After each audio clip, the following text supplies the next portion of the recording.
This is it, viewers. The epic showdown with Gateau. Alright, so he basically has 3 different types of attacks. One is what he's doing right now. Basically, he switches the background around, and based on the background depends on what his attack will be. In this case, he chose the snow field, so he does like a little snow attack, which doesn't do much at all, really. He has 4 different backgrounds for that attack, with each doing a different end resulting attack. I'll go into a little more detail on that in a bit. His second attack was what you saw right there. He shot a fireball at me, and that actually confused me. So, not a really fun one, as you can imagine. But it wears off after 1 turn, and he doesn't do a lot of damage, so it's not really a major pester unless he starts inflicting it every other turn. But usually, that's still okay. You can usually just kind of shrug it off most of the time. In this case, he's now chosen a second background where it shoots fireballs down at us. Not ones that confuse us, though, like the ones he shoots from his eyes. No, these are lava balls. Hopefully we'll get a new background here so I can describe what that is. No, it's the firewall again. But basically, I believe each of these backgrounds is like a different part of history or something like that. Like, right now we're in like the point in time where the Earth is still forming. The ice area, I believe, was the Ice Age or something like that. And, again with this background, why does he like the prehistoric times more than anything? I don't know. But yeah, his third and final attack is a ram attack. So if you get too close to Gateau, he can use that on you, and it can be pretty nasty. So just keep your distance, and you won't have to worry about that one type of attack at all. Although then again, some people prefer using getting up close and getting hit with the ram attack, because it gives him an extra option beyond fireball and change the background. So as you saw, this background here, the city, like nuclear warfare or something like that, you get dropped, you have nuclear missiles dropped on you. Nothing major. Really, he's so weak. I would say the worst part is the fireballs, and really that's not much. Oh, well, I suppose there is one thing that has a larger potential to kill you. And if he shows us the right background, will he do it? Come on. There we go. The wartime background, like the Saudi Arabian desert or something. Metal Gear Solid 4, I suppose, is what you can call this scene. Because he has these rocket launcher guys shoot at you. They don't seem to do much, but they have the highest potential for a critical hit out of all the other attacks. So, there you go. So, overall, I have to say this is kind of a sad boss fight, however, because when it comes right down to it, all he really is doing is using these attacks that really don't do much damage to us. And on top of that, we're just spamming one ability over and over and over. There really is no challenge to this boss fight at all. It really is kind of sad, because this is the final boss fight. You would expect it to be the hardest fight in the game, and there's no real challenge to it. It really is sad. It really is. Well, like the last fight, if your HP falls below 200, go ahead and heal up.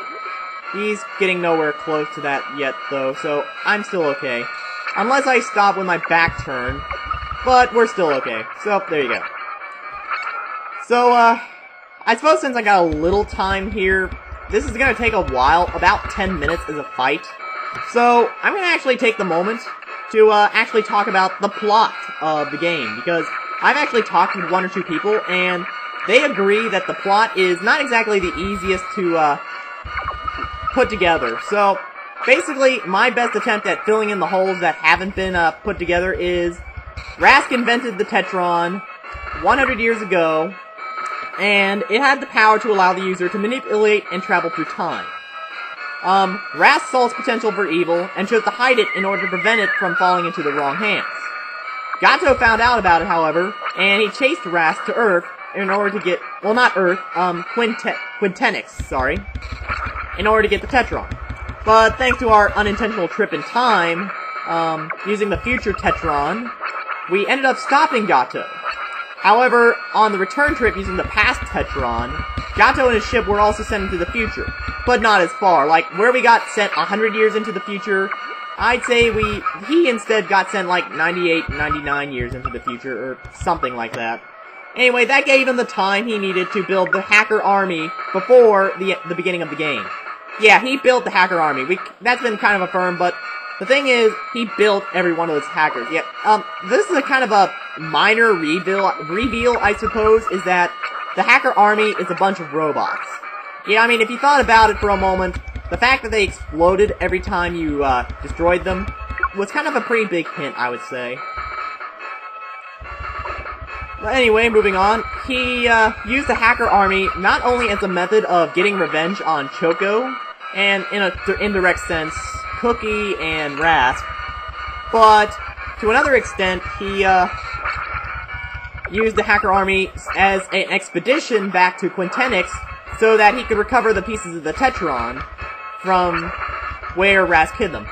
The way I see it, the Tetron kind of stays in whatever time period it's in. Because when you think about it, we had the future Tetron still, but we also had the Tetron left in the past, so you have to think about it like, how did that happen? I think what happened is the Tetron doesn't actually travel with the users through time, so it got left in the past when we, screwed over Gateau and everything, and Rasp reclaimed it, he split it up, he hid the pieces over the, Quintenix planet and everything, and that's kind of, how that worked out. And basically everything else from that point on is basically the story as we know it. Our dad is kidnapped, we scavenge the Tetron pieces, we blow up the Death Star, we save the day. You know, here's the thing I don't get. If, Gateau really does have complete control over time, how come he's not doing something smart with that power? Like, why isn't he going back in time and, like, trying to eliminate us from the picture? You know, I mean, he says he can do it, but no, he chooses to fight us in this manner instead. I mean, he couldn't just go back in time and erase us from existence. I mean, well, I suppose to one extent that would kind of, ruin the stable time loop that's been kind of set up here. But then again, I suppose I don't know.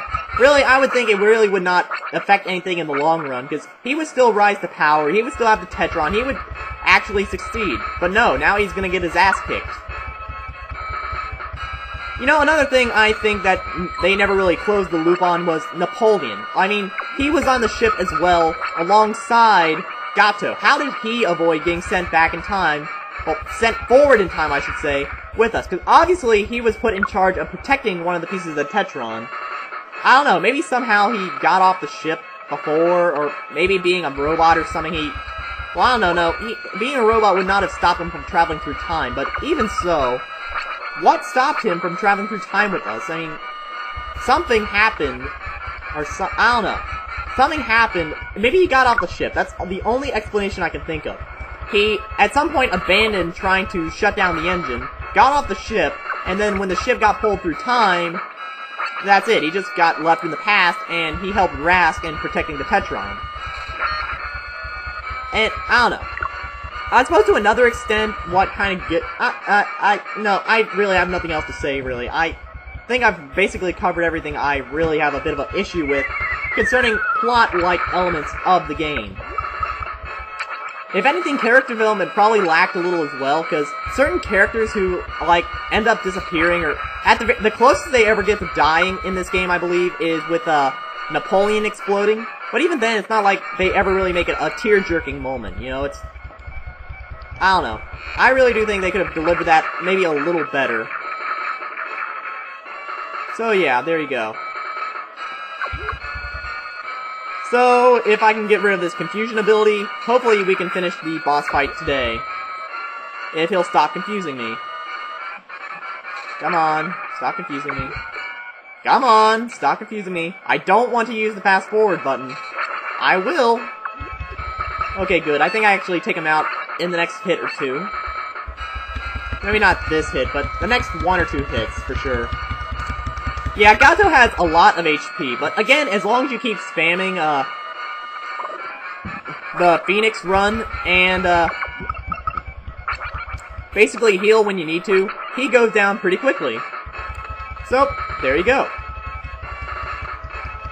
You know, here's another thing. If he can really see the future, how come he can't see what's going to happen? I mean, we know what's going to happen, and yet, if he has the Tetron, how come he can't see this future? The future of where I kick his butt. You know, I mean, I don't know.